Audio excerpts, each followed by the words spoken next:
Kia ora koutou everyone, Finchy NZ back here with my latest Pokemon Go video. So in today's video I'm going to be going over some tips and tricks on how you can get ready for Pokemon Go Fest 2020. So I'll be breaking this down into two parts. The first part will be what you can do in real life, and the second part will be what you can do, of course, in-game. So to begin, make sure you're keeping up to date with the weather forecast. So check it now, check it the days leading up to GoFest, the night before and on the morning, of course. Is it going to be hot? Is it going to be cold? So make sure you dress appropriately, t-shirts, jackets, whatever the weather forecast is showing for you, because you don't want to be getting caught in the rain like Rupert Holmes. Also, in regards to clothing, make sure your shoes are of high quality, or should I say good walking quality. Obviously, as Pogo players, we walk around a lot, so if they have holes in, if they're been worn out and they're flat, maybe consider buying a new pair of shoes.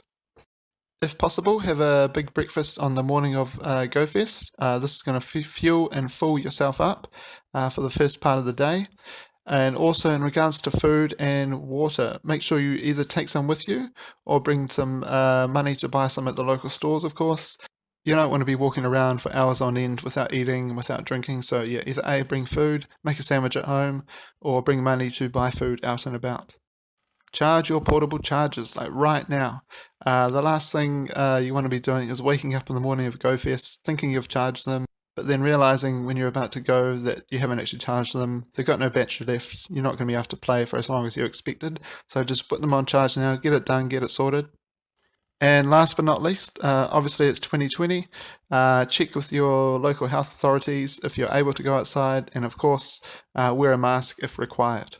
Okay, so now we're going to move over to what you can do in game to prepare for GoFest 2020. So if you haven't already, start collecting your daily free coins. So we are around a week away from GoFest, so between now and then, that is 350 coins you can get. So that's 2 incubators, 3 raid passes, or a storage upgrade and a consumable. So it's something like a raid pass. So it's definitely worth stocking them up now. So if you're like me and you have excess rare candy, it's time to use them. As you can see here, I've got just under 300, and I'm going to put them on Meta Pokemon and Pokemon that can Mega Evolve. Keep only a handful of evolution stones. There's no reason to be having like 20 sunstones, 20 King's Rocks or anything. So just 2 or 3 is fine. So start clearing out your inventory bag and stocking up on balls. So having Great and Ultra Balls, I'd say, is recommended. However, obviously if you got Pokeballs and your inventory is not full, it's definitely worth keeping them. So you can stock up on balls through various methods. Obviously by spinning stops and gyms. However, a little tip, keep an eye on the daily free box. Did you know that it refreshes the contents in the box I think it's every 15 minutes, but it could be every half hour. So if you start the day and you notice the daily free box has potions in it, don't get it. Instead, wait, check a little bit later, and the next box might be just full of balls. As you can see here, I've got some special research which hasn't been collected, and the reason for that is you can see there is Ultra Balls in it. So I've had this research completed for absolute months, and I've just always kept these Ultra Balls here. So it's like another little storage section.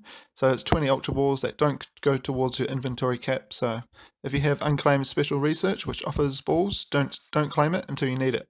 So coordinate with your friends to send gifts to each other on the morning of GoFest. So the reason for that is throughout the day, if you're both running low on balls, you and your friends all have extra balls to get from gifts. Now, as you're making room for the Pokeballs, Great Balls, and Ultra Balls, I would also recommend deleting potions and revives. Even though Niantic has said that raiding will be a part of GoFest, I mean, to be honest, I'd say you only really need to go in with 10 Hyper Potions, 10 Revives at the beginning of GoFest. And why 10 you ask? I reckon this is because you get rewarded them anyway at the end of the raid, so you can just keep replenishing your Pokemon's health and keep reviving them with 10. 10 is a good amount to keep, in my opinion. So equally as important as inventory storage is, of course, Pokemon storage. So ideally you want hundreds of free slots, but that's not doable for some people. So ideally, just as many as you can. So for example, nobody needs to keep like 20 Community Day Pokemon, 20 shiny Community Day Pokemon, 5 shiny Swablu's example, if you're someone like that. who just hoards every single shiny, maybe think about deleting them. In my case, I've got 5 100% Zubats.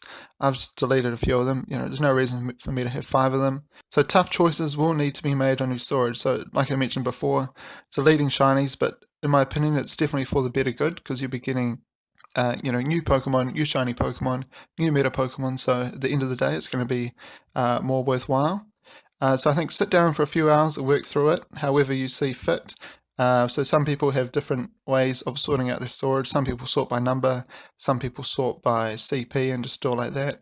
So whatever works for you, make it work. If you have Pokemon that are useful in some way or another that you're looking at trashing, maybe consider trading it with someone in your local community, because it might be valuable to them.